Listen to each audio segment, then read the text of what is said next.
Hi, I'm photographer and cinematographer Drew Geraci. I'm a Sony artisan of imagery and I'm the owner of District 7 Media.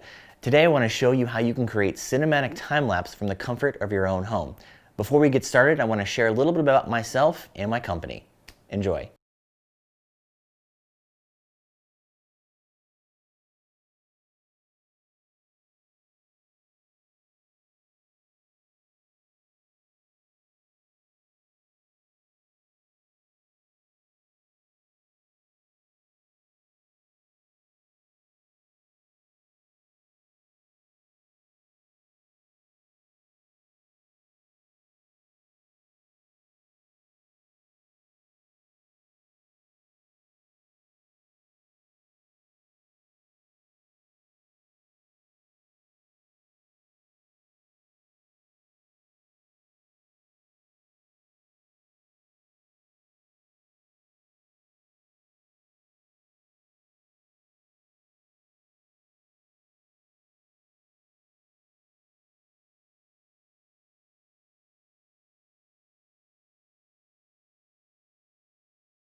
All right, let's get started. The first thing you're going to need is a camera and a sturdy tripod.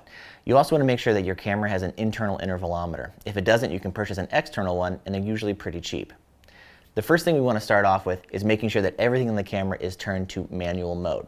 And the reason we want to have it be in manual mode is because if we have auto ISO or auto white balance or even auto focus, what's going to happen is those are going to cause defects in our shots. And we want to make sure that everything is consistent all the way through. When we use our intervalometer, the intervalometer is going to be taking one shot every X seconds, and that X seconds really just depends on the subject that we're shooting. And when we get into post-production, we're going to combine all of those shots together to create a movie sequence. But to do that, we really want to make sure that we have the best possible quality first. And to do that, we want to make sure that, again, everything on the camera is set to manual. All right, let's talk about creating content. There's a lot of things out there that you can do to create time-lapse photography, but I want to show you how you can create the best time-lapse photography. And for that, I've got three simple principles. The three principles to creating a cinematic shot really come down to image quality, the composition, and the blur. When we talk about the image quality, we want to make sure that we're using a camera or a system and lenses that have the highest quality possible. We're talking about dynamic range, high and low ISO, as well as high resolution. All of these will factor into creating cinematic shots and will also allow us to do more in the post-production side when it comes time to edit these photos. Next, like anything in photography, comes the composition. We want to make sure that we have defined layers, a foreground, a middle ground, and a background. All of these elements will really help create a more robust and more dynamic scene. We want to make sure that the content that we're creating is able to engage with those viewers. Now it comes down to blur. Now blur comes in two different factors. It comes, one, with the lenses that we use, so we want to make sure that we're using fast lenses. I always want to shoot at something around 2.8 or faster if possible, because what this is going to allow you to do is not only create that separation in the layers, it's also going to allow you to create that cinematic feeling. And the blur also comes from the shutter speed. So we want our objects, whether it's cars or people, to have a blur to them. So that'll actually create a motion trail behind them, and that blur is created by what's called shutter dragging. And that's exactly what we're going to be talking about next, is what is shutter dragging. Shutter dragging is when you take your camera and you turn it down to a very slow shutter speed.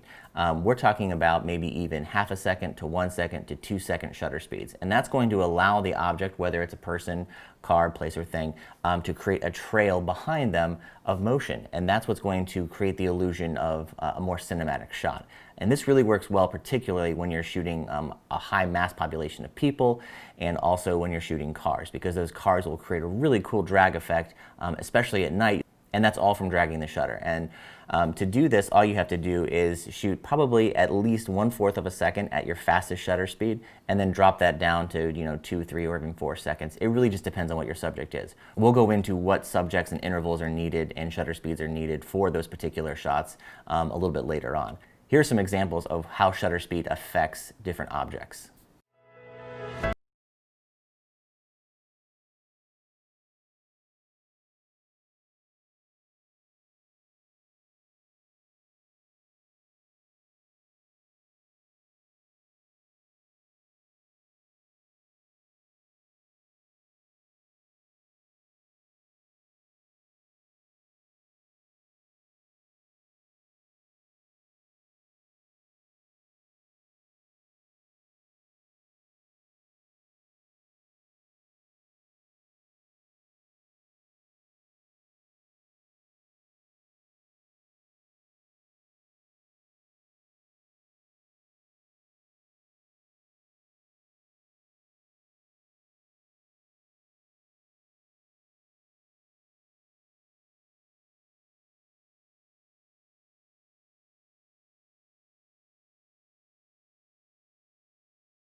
Now let's talk about the lenses you want to use. Lenses are super important when it comes to time-lapse photography because you want to have a variety of lenses. Now, some of the best lenses that I've used for time-lapse photography are really wide-angle lenses.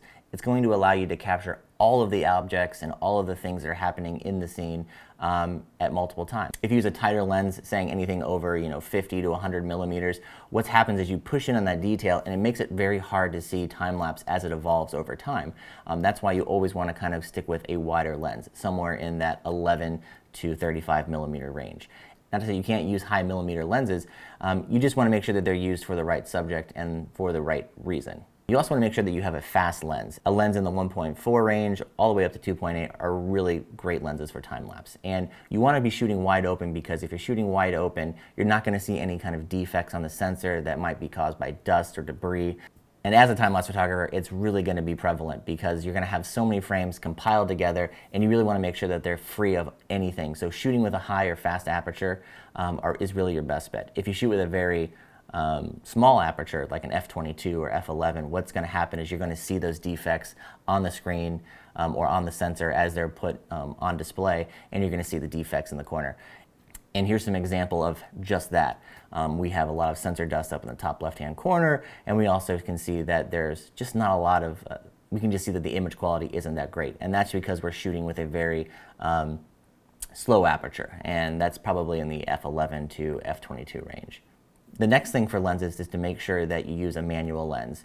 This isn't necessarily true with today's lenses. A lot of new lens technologies come out that you don't need to have a manual lens, but manual lenses really help create a more consistent image because the aperture doesn't close every time the shutter actually actuates. So if you can use a manual lens, that's great. If you're using an autofocus lens or any other kind of mechanical lens that has data being transferred from the lens to the camera, turn off any image stabilization or autofocus. This is really going to help create a more fluid product at the end. As a time-lapse photographer, you want to make sure you're always aware of your surroundings. I can't tell you how many times I've had random people just walk into my frames or have, cars and trees and things that just pop up out of nowhere. Well, not trees really, but you get the gist of it. So you always want to make sure that you're aware of your surroundings and you see what's going on. Make sure that you protect the tripod and you protect the camera because you don't want anything bumping into it. Here's a really funny video that we shot in New Zealand. I was setting up for a time-lapse shot and I thought that no one was around me and then I could kind of walk away from the camera, but little did I know, out of nowhere this small woman just comes up and literally sets her camera right up next to my tripod and my motion control slider and accidentally hits the slider, and it totally ruined the shot. But as you can see, you always want to make sure, even if you think you're in a remote location, that you're always aware of your surroundings and that you make sure that nothing can impede or touch your tripod or your slider. Because at the end of the day, if anything touches it, you have to restart. Sometimes it's easy to salvage motion or stationary shots, but if you have a motion control shot, it's pretty much wiped. So you're gonna have to restart and go over. So that's why it's paramount that you make sure that your tripod is always secure and that you always have a sandbag and or yourself surrounding it so no one else touches it. Because you don't want to go back into post and have to rearrange single frames and then try to make it smooth. It just doesn't work. So always be aware of your surroundings.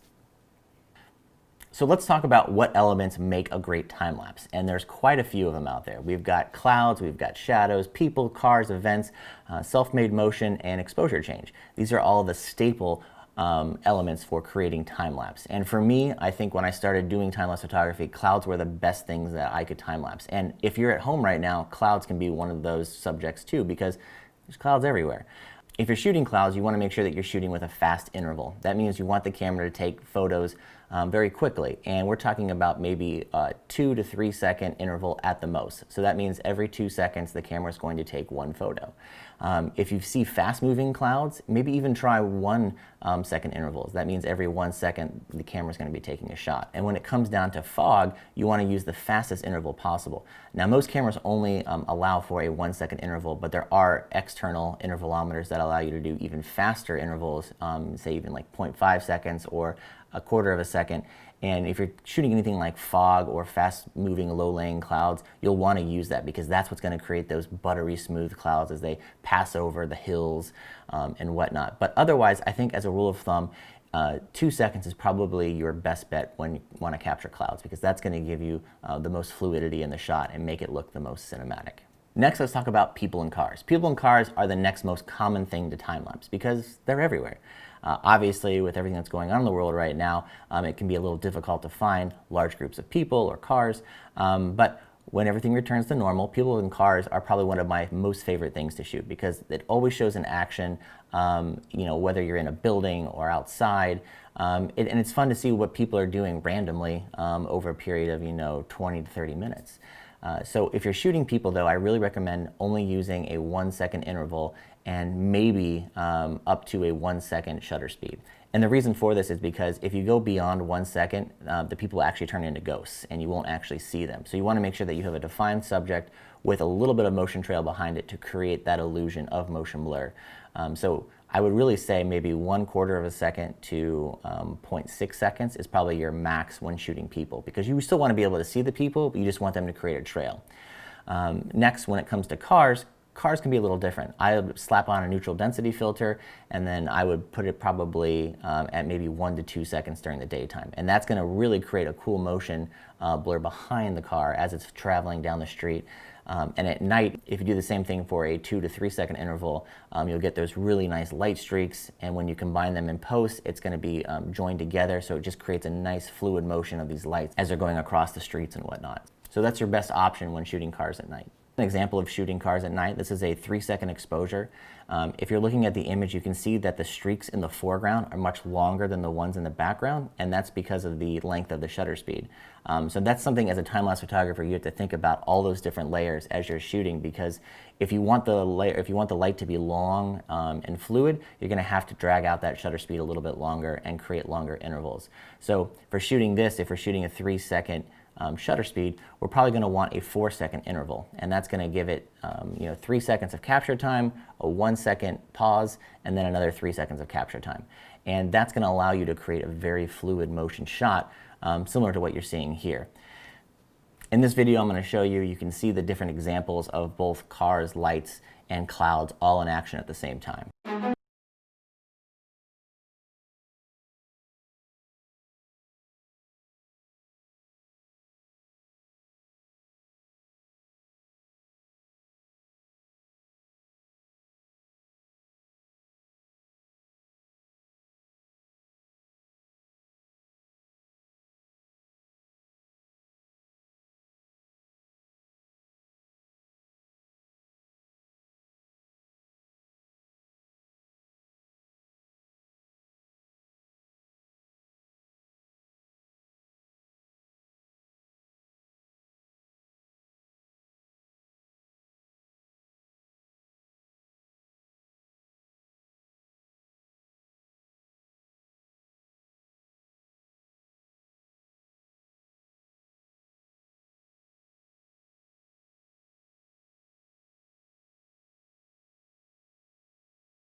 Exposure change is probably one of those topics that everybody wants to do. You always want to capture a really cool sunset or sunrise, or even capturing the Milky Way turning into sunrise.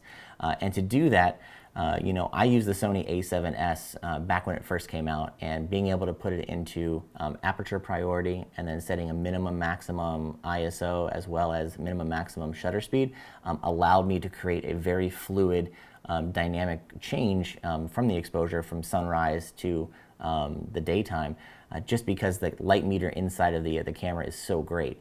So if you don't want to go out there and you don't want to do manual step downs, you can just set your camera to aperture priority along with some other parameters and create a very fluid, flicker-free time lapse.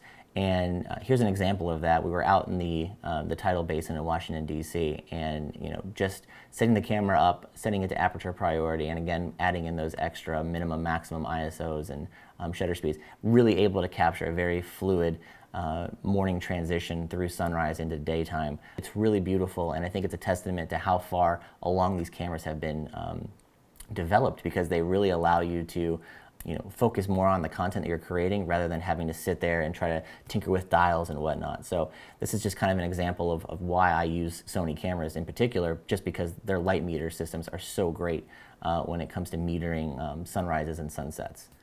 Shadows are probably one of my favorite things and one of the most difficult things to time-lapse because shadows take a very long time to shoot. So if we're in the winter or fall time period, the shadows are very quick because the sun is moving very low across the horizon, and that's probably the best time to shoot any kind of shadow time-lapse because you're probably looking anywhere from a 10 to 12 second interval compared to the summer or springtime when the sun is high in the sky and is up longer. You're probably looking at more like a 15 to 18 second interval between shots. So if you're trying to capture even, let's just say, a 10-second video, you could be outside for probably 6 to 7 hours to capture a really beautiful transition of time during the summer. But in the winter time, maybe only 3 hours or even less. I think shadows just tell a wonderful story, especially if you look at the intro to House of Cards. The entire thing was built around shadows sweeping over Washington, D.C. and creating a very ominous kind of feeling. And I think shadows really help tell that story. Here's some examples of shadow shots that I've taken over the years, and just what you can actually get out of it. And most of these shots are probably anywhere between a runtime of maybe 4 to 8 hours, depending on what time of year it was. But the ones inside the Kennedy Center are probably one of my favorite because we shot that over a 6-hour period, over about a week, and it really yielded some really beautiful.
Now on to astrolapse and shooting stars. This is probably one of my favorite things to shoot when it comes to time-lapse photography because it's something that you just can't see with the naked eye, or you don't see it too often.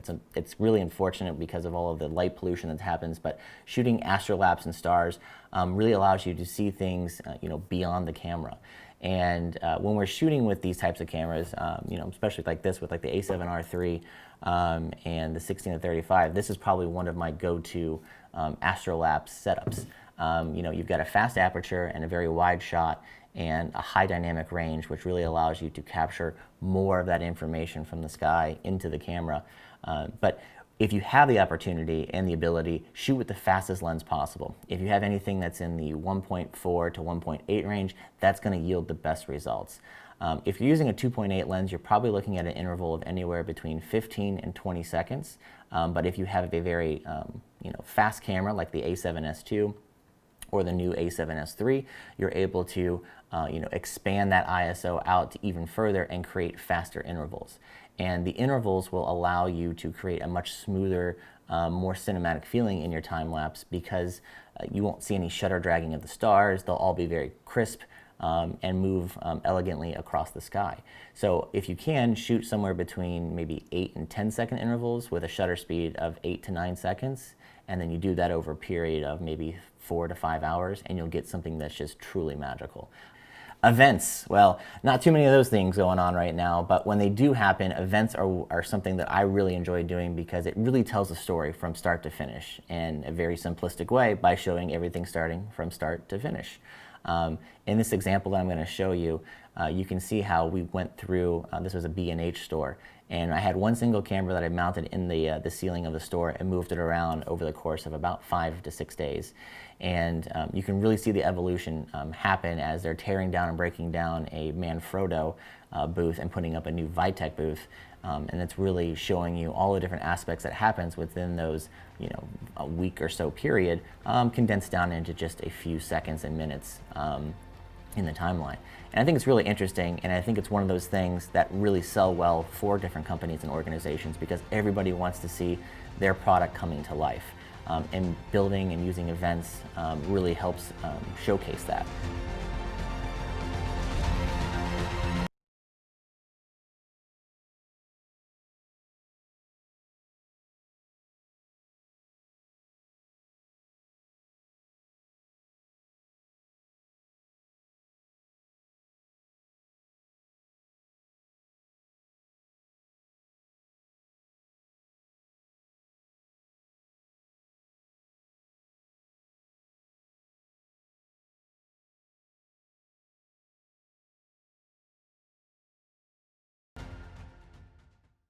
Next, we're going to talk about motion-controlled time-lapse, and that's the next step in the evolution of time-lapse photography. You're taking just your single still camera, and then you're adding in a pan, tilt, and perspective motion move, or a slider, into the scene.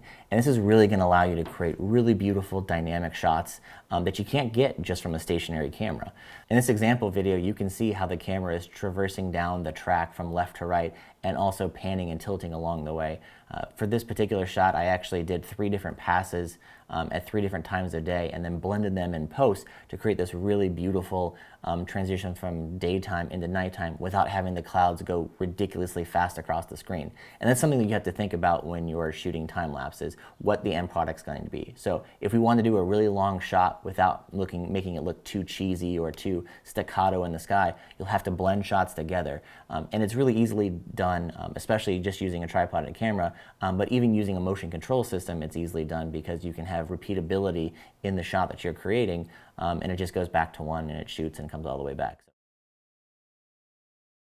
When it comes to selecting a camera, you want to make sure you're using a camera that has a wide dynamic range. Anything that's over 14 stops of dynamic range is what you're looking for.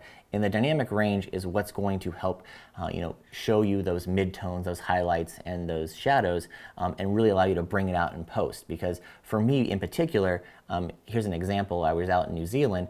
I always expose for the sky, and exposing for the sky makes everything that's in the shadows and the midtones a little bit darker. And if you're looking at this example, you'll see that you can't see all of the detail in the mountains and the valley below, but the sky is perfectly exposed. But by having a large dynamic range, I can then go back into post, pull all of that information out, and then create a very beautiful blended image where all of the highlights, the shadows, and the midtones are on the same level, perfectly exposed, really allowing you to see the whole image, as your eye would naturally see it. And that's why having a camera with great dynamic range is important, especially when it comes to shooting time-lapse photography. Now we're going to talk about post-production workflow, and to do that I'm going to actually hop on my computer and show you all the steps necessary to go from start to finish in creating a beautiful time-lapse. And to do this, everything is free. You can use, we're going to be using Adobe DNG converter as well as DaVinci Resolve. Now there's 2 versions to DaVinci Resolve. We can use the free version, which anyone obviously can get, and there's the studio version. The studio version is going to allow you to utilize higher resolutions, anything beyond 4K, and give you better output when we want to finalize our videos. But for our purposes now, if you don't have DaVinci, you can just get the free version and it'll work flawlessly. So let's go check it out. All right, on to the post-production phase, and this is probably my favorite phase when it comes to creating a time-lapse because it's really where you're able to put your own personal mark on your time-lapse and make it your own. So I've already gone out and laid out my time-lapse here. You can see all of my clips are arranged in a single folder, and I've also created a new DNG folder.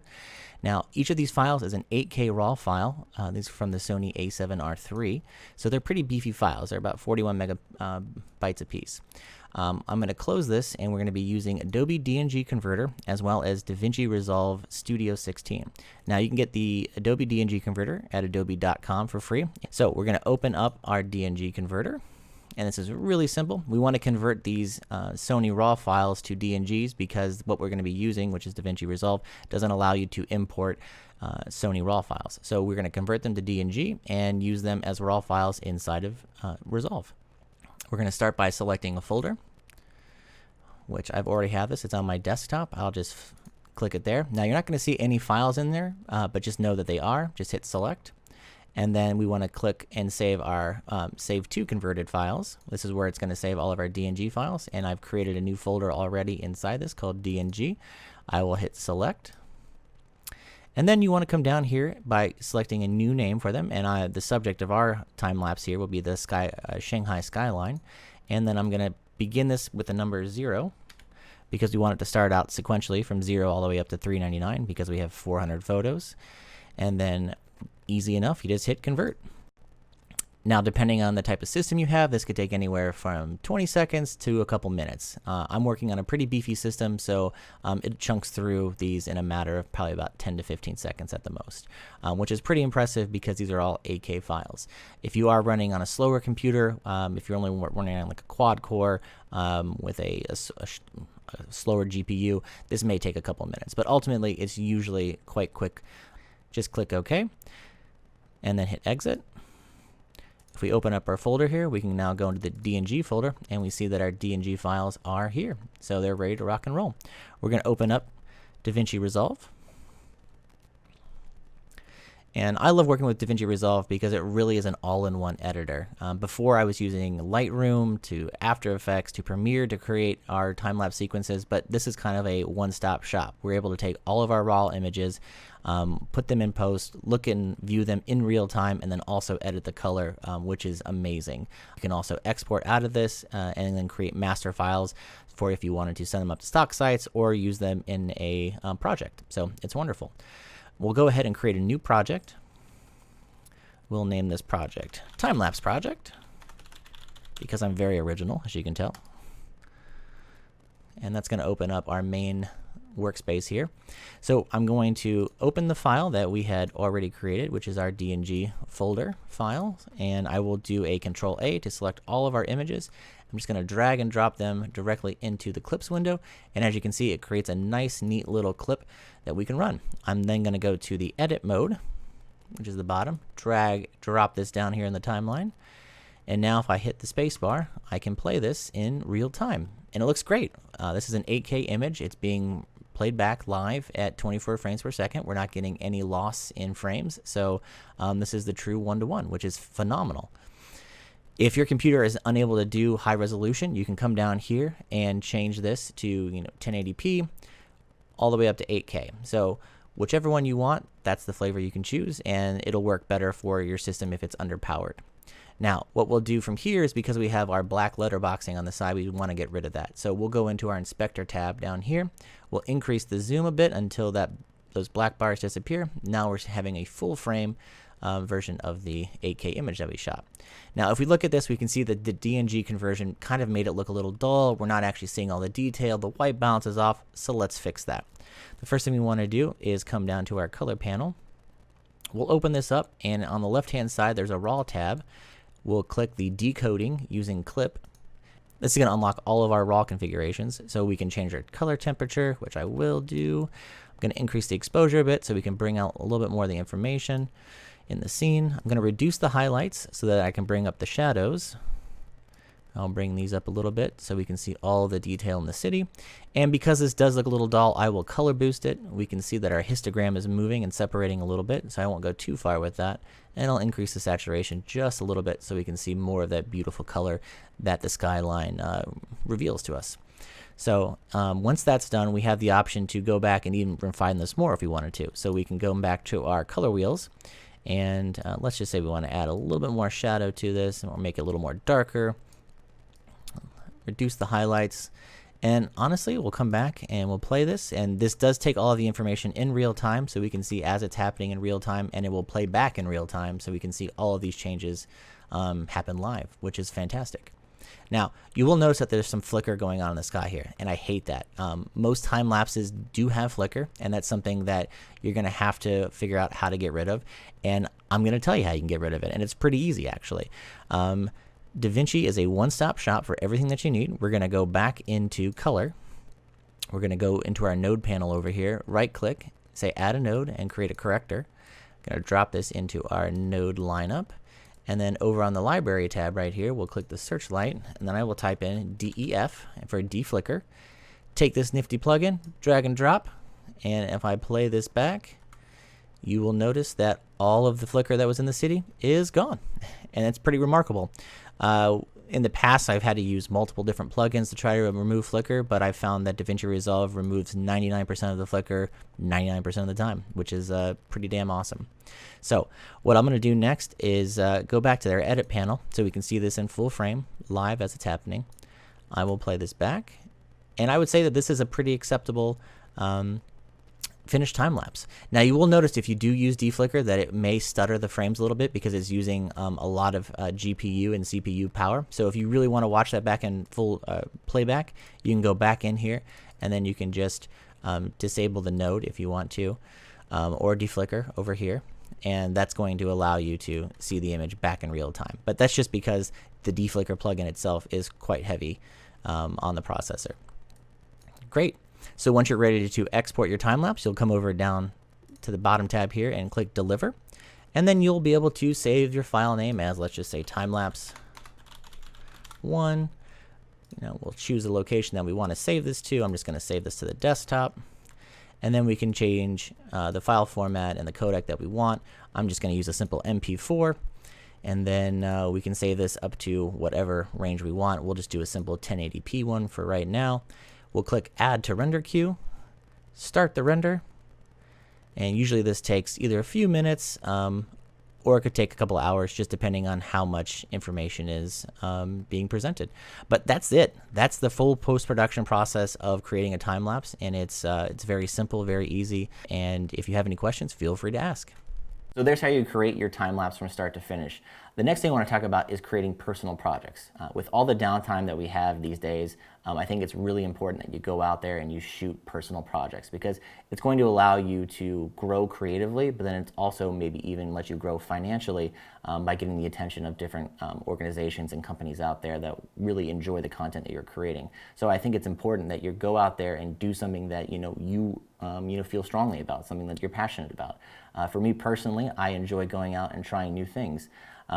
Here's a short clip of something that I used a microscope with. I never thought it would be possible to shoot time-lapse or live-action footage with a motion control device using a microscope, but here's an example of doing just that.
with this personal project, I've done a couple others where I thought it'd be interesting to merge both time-lapse and live-action footage together.